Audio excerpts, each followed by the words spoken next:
تو مولانا صاحب کی یہ بات ٹھیک ہے کہ اللہ کا ملک ہے، لیکن اللہ نے یہ ملک میں نیابت انسان کو دی۔ انی جاعل فی الارض، یہ خود مولانا صاحب نے لکھا ہے کہ انی جاعل فی الارض خلیفہ کا مقصد یہ ہے کہ اس میں اس مسلمان غیر مسلمان سارے خلیفہ ہیں، یہ خلافت عامہ ہے، ہر انسان کے لیے یہ خطاب ہے کہ وہ خلیفہ ہے۔ کیوں؟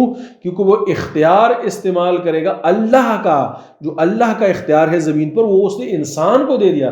تو اب اللہ اس میں آزمائش کرے گا کہ کون انسان اس اختیار کو کس طرح استعمال کرتا ہے، نیکی میں کہ بدی میں، اچھائی میں کہ برائی میں۔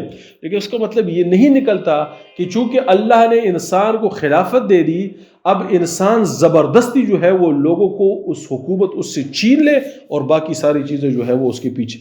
پہلی بات تو یہ ہے کہ ملک اللہ کا ہے، لیکن اللہ نے ملک عامۃ الناس کے حوالے کیا ہے، اور اسی میں تو آزمائش ہے کہ کون اس میں کس طرح کی زندگی گزارتا ہے، آیا حق کو پہچانتا ہے کہ نہیں، اور حق کو پہچان کر اپنا عمل جو ہے اور اپنا کردار جو ہے اس کے مطابق کرتا ہے، اس کی اصلاح کرتا ہے کہ نہیں۔